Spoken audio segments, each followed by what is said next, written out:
Bollywood actress रेखा हमेशा ही अपनी personal life को लेकर सुर्खियों में रही है। आज इस स्टोरी में हम आपको रेखा की ज़िंदगी से जुड़े कुछ ऐसे किस्से बताने जा रहे हैं जो शायद ही आप जानते होंगे। बॉलीवुड इंडस्ट्री की ब्यूटी की क्वीन रेखा आज किसी पहचान की मोहताज नहीं है। एक्ट्रेस ने अपने दम पर बॉलीवुड की दुनिया में स्वर्णिम अक्षरों से अपना नाम अंकित करवाया है। उन्होंने बॉलीवुड को कई हिट फिल्में दी हैं, लेकिन ये बात भी सच है कि रेखा अपनी फिल्मों से ज़्यादा अपनी पर्सनल लाइफ की वजह से चर्चा में बनी रहती है। एक्ट्रेस ने अपनी लाइफ में कई उतार चढ़ाव देखे हैं, जिस वजह से लोगों को रेखा के बारे में पढ़ना और उनकी ज़िंदगी के बारे में जानना काफ़ी पसंद आता है। आज इस स्टोरी में हम आपको रेखा की ज़िंदगी के बारे में बताने जा रहे हैं, जिससे हम आपको एक्ट्रेस के बचपन से लेकर फिल्मी करियर और स्टार्स संग अफेयर से लेकर शादी तक की जानकारियाँ देंगे। साथ ही आपको ये बताएंगे क्यों रेखा ने अपने नाम के आगे कभी अपने पिता का नाम नहीं जोड़ा, जिसकी भी एक बहुत बड़ी वजह है। रेखा का जन्म 10 अक्टूबर 1950 में चेन्नई में हुआ था। एक्ट्रेस का असली नाम भानु रेखा है और वह king of romance Gemini Ganesan और एक्ट्रेस पुष्पा वल्ली की बेटी है। रेखा ने अपनी schooling popular church park convent school से की थी। उनके पिता साउथ फिल्म इंडस्ट्री के एक सफल अभिनेता थे और माँ भी साउथ इंडस्ट्री की नंबर 1 एक्ट्रेस थी। इस वजह से रेखा भी उनकी तरह एक सुपरस्टार बनना चाहती थी। हालांकि रेखा पहले पढ़ना चाहती थी, लेकिन खराब आर्थिक हालात ने रेखा से उनकी पढ़ाई को छीन लिया था। रेखा काफ़ी छोटी थी जब उनकी मां पुष्पा वल्ली को आर्थिक संकट का सामना करना पड़ा था, जिस वजह से रेखा ने छोटी उम्र में पढ़ाई से दूरी बनाकर तेलुगु फिल्म इंडस्ट्री को अपनी ज़िंदगी बनाने का फैसला लिया था। जेमिनी गणेशन का असली नाम रामास्वामी गणेशन है। फिल्म दुनिया में कदम रखने से पहले वह मद्रास के क्रिश्चियन कॉलेज में केमिस्ट्री के लेक्चरर थे, लेकिन नौकरी छोड़कर उन्होंने फिल्मी दुनिया का रुख किया और प्रोडक्शन एग्जीक्यूटिव के तौर पर जेमिनी स्टूडियो के साथ काम करना शुरू कर दिया। रामास्वामी गणेशन अपने समय में काफ़ी हैंडसम हुआ करते थे। जिस समय उन्हें तमिल की फिल्म मिस मालिनी में काम करने का मौका मिल गया। साल 1947 में रिलीज हुई फिल्म में वे रेखा की मां और अपने दौर की नंबर 1 एक्ट्रेस पुष्पा वल्ली के साथ दिखाई दिए थे। इस दौरान जेमिनी और पुष्पा वल्ली के बीच नज़दीकियां बढ़ने लगी। हालांकि पुष्पा वल्ली से मुलाकात से पहले ही जेमिनी शादीशुदा थे। साल 1954 में गणेशन और पुष्पा वल्ली के अफेयर्स की खबरों ने खूब सुर्खियां बटोरी थी, जब पुष्पा वल्ली एक बेटी की बिन ब्याही मां बनी थी। उन्होंने अपनी बेटी का नाम भानु रेखा रखा था, जो आज के समय में बॉलीवुड की ब्यूटी क्वीन रेखा है। वैसे अगर देखा जाए तो रेखा का पूरा नाम भानु रेखा गणेशन है, लेकिन उन्होंने अपने नाम के साथ कभी सरनेम नहीं लगाया, क्योंकि उनके पिता ने कभी भी उनकी मां को पत्नी का दर्जा नहीं दिया था। इतना ही नहीं, जेमिनी ने रेखा को भी अपनी बेटी के रूप में स्वीकार नहीं किया था और यही वजह है कि रेखा आज तक अपने नाम के आगे सरनेम का इस्तेमाल नहीं करती है। रेखा ने महज 16 साल की उम्र में फिल्म दुनिया में कदम रख दिया था। उन्होंने अपने करियर की शुरुआत साल 1966 में रिलीज हुई तमिल फिल्म रंगूला रतलाम से की थी। इस फिल्म में रेखा बतौर चाइल्ड आर्टिस्ट नजर आई थी। इसके बाद रेखा को कन्नड़ फिल्म में बतौर लीड एक्ट्रेस पहचान बनाने का मौका मिला। इस फिल्म का नाम ऑपरेशन जैकपॉट नल्ली CID 999 है, जिसमें रेखा के साथ उस जमाने की मशहूर अभिनेता राज कुमार नजर आए थे। इस फिल्म में रेखा के काम को काफ़ी पसंद किया गया था, जिस वजह से एक्ट्रेस को बॉलीवुड इंडस्ट्री में काफ़ी कम समय में जगह मिल गई थी। रेखा ने बॉलीवुड में 1959 में फिल्म अनजाना सफ़र से कदम रखा था, लेकिन यह फिल्म रेखा और अभिनेता विश्वजीत चटर्जी की एक किसिंग सीन की वजह से कंट्रोवर्सी का शिकार हो गई, जिस वजह से यह फिल्म कोर्ट तक पहुंच गई थी। हैरानी की बात यह है कि इस फिल्म में होने वाले किसिंग सीन के बारे में रेखा को भी जानकारी नहीं दी गई थी, जिसके बारे में रेखा ने अपनी biography Rekha the untold story में बताया था। इस किताब की लेखक यासिर उस्मान ने लिखा था कि इस फिल्म में एक रोमांटिक सीन की शूटिंग के दौरान जैसे ही डायरेक्टर ने एक्शन बोला था तो एक्टर विश्वजीत ने रेखा को जबरदस्ती किस करना शुरू कर दिया था। इस दौरान रेखा ने विश्वजीत को हटाने की खूब कोशिश की थी, लेकिन वह नहीं रुके। ये सीन लगभग 5 मिनट तक चला था। इस दौरान वहां मौजूद सब लोग सीटियां बजा रहे थे, लेकिन रेखा की आंखें नम थीं। हालांकि इन विवादों की वजह से यह फिल्म सालों तक लटकी रही। इसके बाद रेखा ने 1970 में रिलीज हुई फिल्म सावन भादो के जरिए बॉलीवुड में डेब्यू किया था। रेखा की पहली ही फिल्म बॉक्स ऑफिस पर हिट साबित हुई, जिसके बाद रेखा रातों रात स्टार बन गई। लेकिन रेखा को असली पहचान 1976 में रिलीज हुई फिल्म दो अनजाने से मिली, जिसमें वह अभिनेता अमिताभ बच्चन के साथ नजर आई थी। इस फिल्म में रेखा की एक्टिंग से लेकर अमिताभ बच्चन संग उनकी केमिस्ट्री को फैंस ने खूब पसंद किया था। इसके बाद रेखा ने बॉलीवुड को कई सुपरहिट फिल्में दी, जिसमें खून भरी मांग, मुकद्दर का Sikandar, mister Natwarlal, Suhaag, Judaai, Kamasutra tale of love, Umrao Jaan, Silsila, खिलाड़ियों का खिलाड़ी, बीवी हो तो ऐसी, राम बलराम समेत कई हिट फिल्में शामिल हैं। इन तमाम फिल्मों के जरिए रेखा ने खुद को एक वर्सेटाइल एक्टर के तौर पर साबित किया। हालांकि रेखा की प्रोफेशनल लाइफ इतनी ज़्यादा सफल रही है, उतनी ही दर्द भरी उनकी निजी ज़िंदगी में उनको झेलना पड़ा। रेखा को कई बार प्यार हुआ, लेकिन उन्हें हमेशा ही आखिर में धोखा नसीब हुआ है, जिस वजह से एक्ट्रेस आज के समय में अकेली ज़िंदगी बिताने के लिए मजबूर है। रेखा का नाम बॉलीवुड अभिनेता जितेंद्र कुमार, किरण राव, विनोद मेहरा, संजय दत्त, अक्षय कुमार और अमिताभ बच्चन के साथ जुड़ा था। इन तमाम स्टार्स के साथ एक्टर्स के अफेयर की खबरें लंबे समय तक चर्चाओं में रही थी, लेकिन रेखा और अमिताभ बच्चन की लव स्टोरी को आज भी फैंस काफ़ी शौक से पढ़ते हैं। रेखा और अमिताभ बच्चन की पहली मुलाकात फिल्म दो अनजाने के सेट पर हुई थी।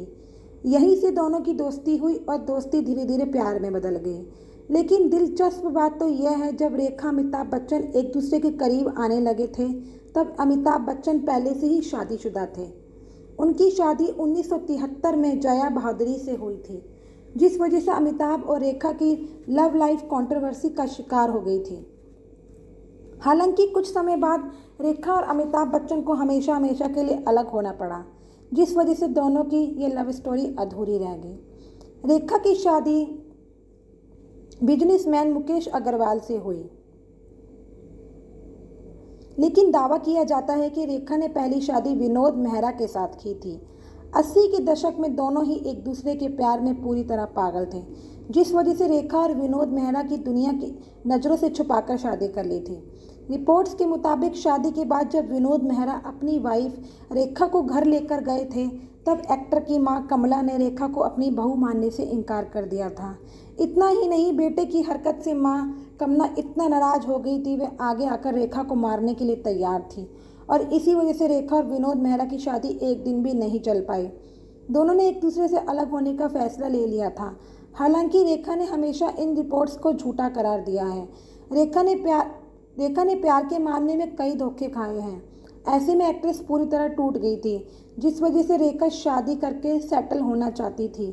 एक्ट्रेस ने साल 1990 में बिजनेसमैन मुकेश अग्रवाल का हाथ थामा था। दोनों ने काफ़ी सादगी से शादी की और दोनों अपनी लाइफ को एंजॉय करने लगे थे, लेकिन एक्ट्रेस को ये खुशी भी महज कुछ समय के लिए नसीब हुई थी। रेखा को शादी के 3 महीने बाद पता चला था कि उनका पति मुकेश मानसिक रूप से बीमार है। इस वजह से रेखा ने मुकेश से दूरी बनाने का फैसला लिया। रेखा और मुकेश की इन दूरियों के बीच एक ऐसा दिन भी आया जिसने एक्ट्रेस की ज़िंदगी को हमेशा हमेशा के लिए बदल कर रख दिया था। एक्ट्रेस के पति मुकेश ने छत के पंखे से लटककर आत्महत्या कर ली थी। इस घटना के बाद मुकेश के परिवार ने रेखा पर बुरी पत्नी होने और मुकेश की जान लेने का आरोप लगाते हुए उन्हें दोषी ठहराया था, जिस वजह से रेखा को हर तरफ आलोचना का सामना करना पड़ा था। रेखा को आम लोग ही नहीं बल्कि बॉलीवुड इंडस्ट्री से जुड़े लोग भी वैम्प मान रहे थे।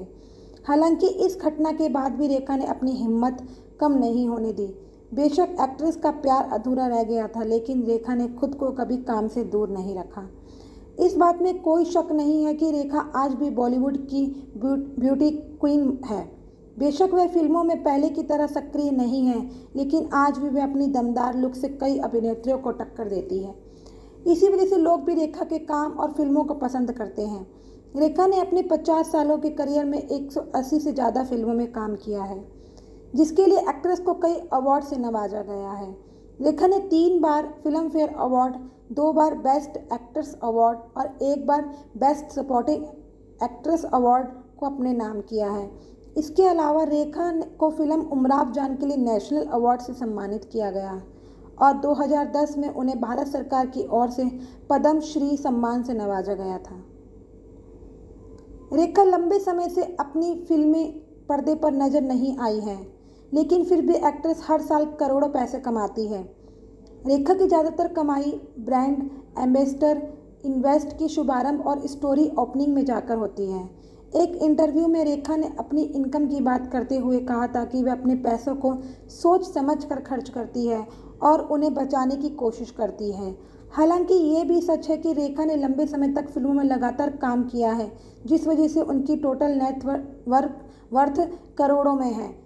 मीडिया रिपोर्ट्स के मुताबिक रेखा की टोटल नेटवर्थ $40 मिलियन है और इंडियन रुपए के अनुसार उनकी प्रॉपर्टी 28 करोड़ 40 लाख से कई ज़्यादा है। बॉलीवुड की क्वीन रेखा एक लग्जरी लाइफ स्टाइल जीती है। उनकी महंगी कार का काफ़ी ज़्यादा शौक है। इसी वजह से उनके पास कई सारी गाड़ियाँ भी हैं। रेखा के पास ऑडी A3 कार है, जिसकी कीमत 36 लाख से भी ज़्यादा है। एक्ट्रेस के पास होंडा सिटी कार भी है, जिसकी कीमत 10 लाख से भी ज़्यादा है।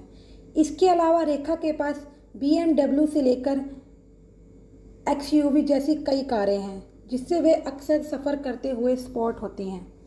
रेखा ऐसी पहली हीरोइन थी जिन्होंने जिम जाना शुरू किया था। रेखा ने जिम में बेसिक एक्सरसाइज से शुरुआत की थी। वे योग में भी माहिर है। रेखा और हेमा मालिनी बहुत अच्छी दोस्त हैं। रेखा हेमा मालिनी के स्पीड डायल पर है। रेखा समय की बहुत पाबंद है और सभी जगह नियत समय पर पहुंचती है। रेखा के जबरदस्त लुक के पीछे कोई स्टाइलिश नहीं है। वे अपना लुक खुद चुनती हैं। रेखा को गाने का बहुत शौक है और उन्होंने संगीतकार R.D. बर्मन के कहने पर फिल्म खूबसूरत के 2 गाने गुनगुनाए हैं। रेखा को डबिंग का भी शौक है। उन्होंने नीतू सिंह की आवाज़ में फिल्म याराना और स्मिता पाटिल की आवाज़ में फिल्म वारिस में डबिंग की है। अमिताभ और रेखा एक दूसरे के बेहद करीब रहे। अमिताभ की संगत में रेखा की शख्सियत में गजब के परिवर्तन हुए। वे अपने लुक के प्रति सजग हो गई और ज़िंदगी को देखने का उनका नज़रिया भी बदल गया। रेखा का नाम संजय दत्त के साथ भी जुड़ा गया, जो उनसे 5 साल छोटे हैं। इस विषय में रेखा ने एक बार कहा कि उन्होंने संजय दत्त से दोस्ती अमिताभ बच्चन को जलाने के लिए की थी। रेखा ने विनोद मेहरा के साथ शादी करने की खबरें भी सामने आई, परंतु रेखा ने उसे नकार दिया। फिल्मी करियर के दौरान रेखा का नाम अमिताभ बच्चन, राज बब्बर, विनोद मेहरा, नवीन निश्चल, जितेंद्र, यश कोहली, शत्रुघ्न सिन्हा और अक्षय कुमार के साथ भी जुड़ा। रेखा को मेकअप का बहुत शौक था और उनके इस शौक के चलते उनकी एयर होस्टेस दोस्त उनके लिए विदेशों से मेकअप किट लेकर आती थी। रेखा हमेशा से दुनिया घूमना चाहती थी और इसी वजह से वे एयर होस्टेस बनने का सपना देखती थी। रेखा अपनी शुरुआती फिल्मों के दौरान सांवली और मोटी थी। उनके अनुसार उन्हें लोग बदसूरत बत्तख का बच्चा कहा करते थे। रेखा का जन्म और पालन पोषण चेन्नई में हुआ। जन्म के बाद उनका नाम भानुमति रेखा रखा गया। रेखा तेलुगु को अपनी मातृभाषा मानती है और हिंदी, तमिल और अंग्रेजी भी अच्छे से बोल लेती है। रेखा को अभिनय में कोई रुचि नहीं थी, परंतु बिगड़े हुए आर्थिक हालातों के चलते उन्हें स्कूल छोड़कर एक्टिंग करनी पड़ी। रेखा ने 12 साल की उम्र में एक तेलुगु फिल्म में अपने करियर की शुरुआत की थी, जिसके 3 साल बाद उन्होंने एक कन्नड़ फिल्म से हीरोइन के तौर पर शुरुआत की थी। फिलहाल ये तो सच है कि रेखा ने अपनी लाइफ में काफ़ी स्ट्रगल किया है, लेकिन एक्ट्रेस ने अपनी कड़ी मेहनत के दम पर बॉलीवुड पर लंबे समय तक राज किया है। तो आपको रेखा की बायोग्राफी कैसी लगी? अगर अच्छी लगी हो तो प्लीज़ इस वीडियो को लाइक करें। धन्यवाद।